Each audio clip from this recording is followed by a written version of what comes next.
Hey, what's up everybody? Bill DeFreitas for the GCVC, and we are back with another edition of Pro Tips. But first, as always, please just take a second to like the video and subscribe to the channel. Just really helps with spreading the videos. Thank you very much, and moving forward, we're joined with Prickett, coach from Niagara Top Team, and he gives us some tips when it comes to the front headlock. Grapplers like Josh Hinger, Pedro Marino, and David Garmo have shown how effective a good front headlock can be even at the highest levels of competition. So Coach Prickett is going to show us how to catch and control a front headlock and how we can use it to lead into our submission game. Fair warning, it's pretty noisy in the background at the start of the video, but it does get a lot better. Thanks again to Prickett for his time and Niagara Top Team for having us out.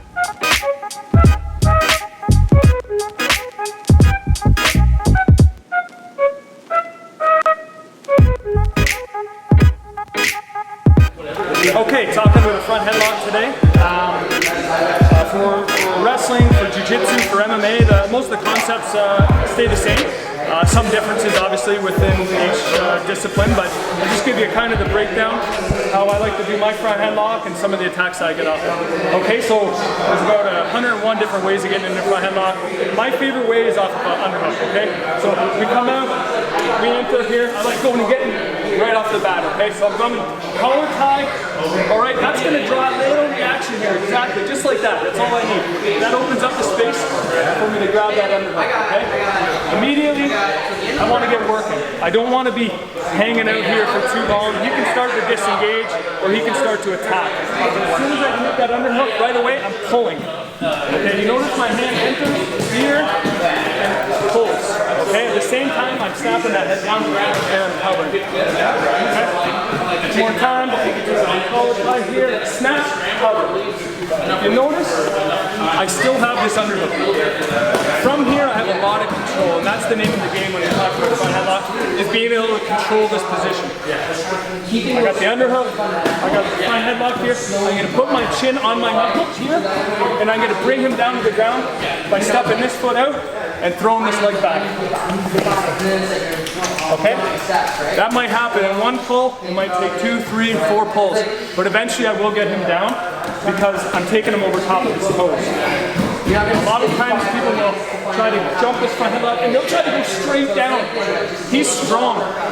Straight down and up and down like that. But when I start pulling him forward here, okay, that's when he loses his balance. That's when he's not able to keep his feet underneath him. Okay?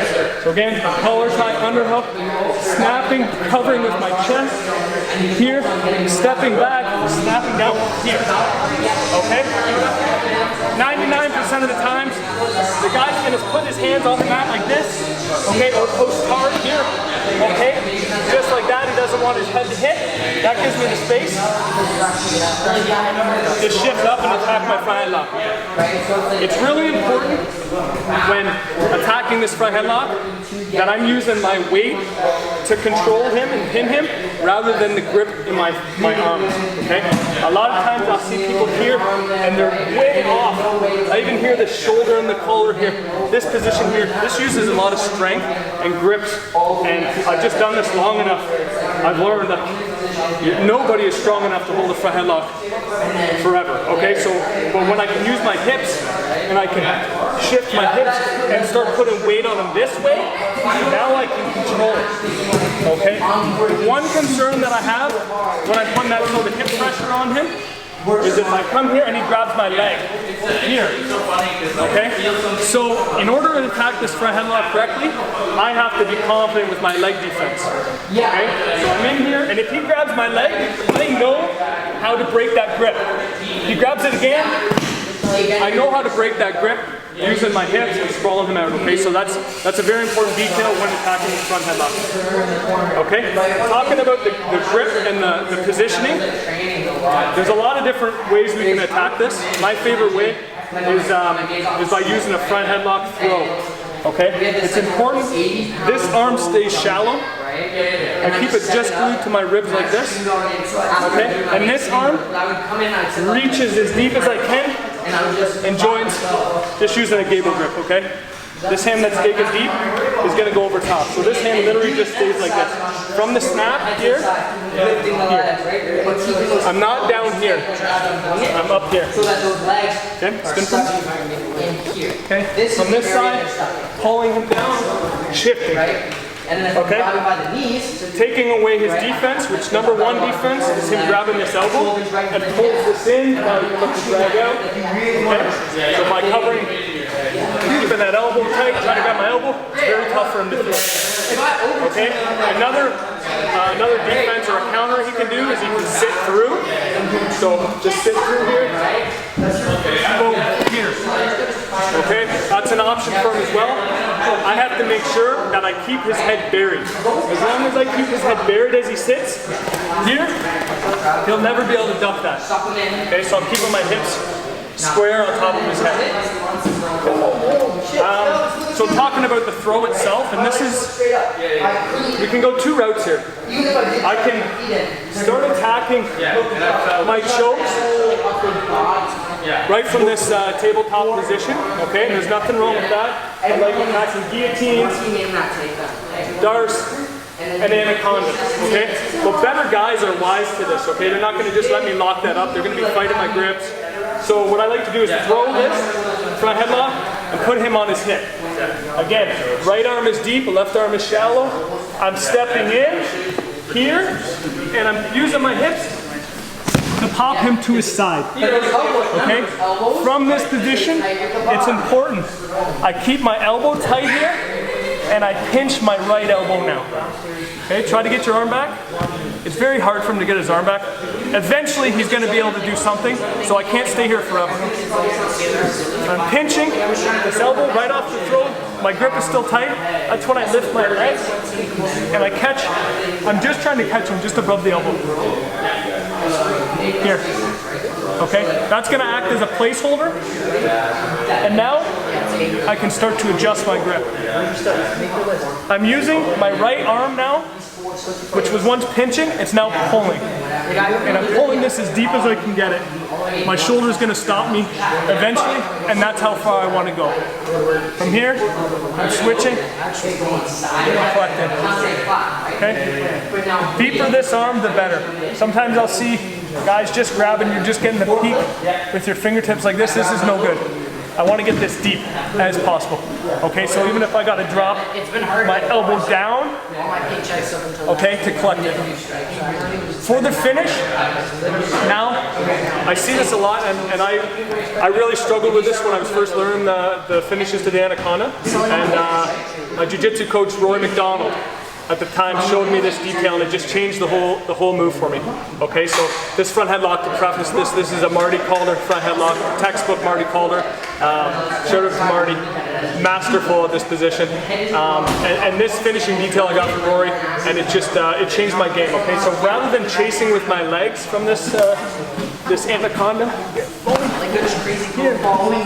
here, rather than chasing with my legs, I'm walking my chest in here. Okay? And that's what's going to give me that tap.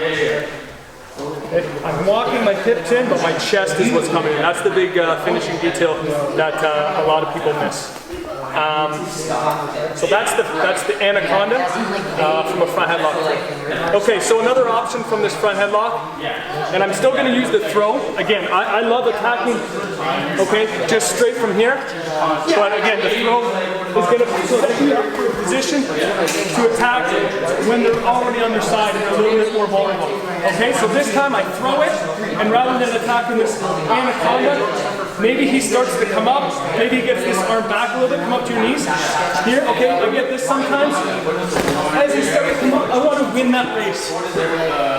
Okay, so I'm not attacking the anaconda now, I'm going to attack the darts. If you notice, when I come up to my hips here, I'm keeping weight on him the whole time.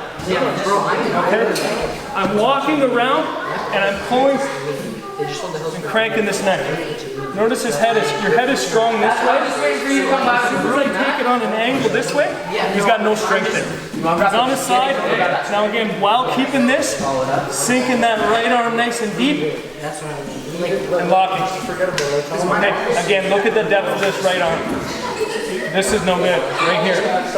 I'm gonna square my hips, okay? I'm gonna shift. Important detail here. I'm not gonna just drop right here. I'm gonna shift my upper body here. Now I'm gonna drop to my hips. At this one I will catch a leg and I'll get the tap. Okay? If this guy's a beast, sometimes you get those guys with no necks and you just can't put him away here. Okay, maybe he starts going to his back here. I'll actually start walking around here. Okay? And now if I want to finish this Darce from mount, I'm just gonna pull my shoulder blades together, drop my chest and sink my hips in. Okay, very strong finish. Again, to get those guys with no neck, sometimes you can't finish it on the side. I'm just going to advance the mount there, knee and belly, step them out and let the chest do the work. I'll do the both options. I'll do one time, front headlock, snap down, front headlock, anaconda, and the second one I'll do the Darce. Okay.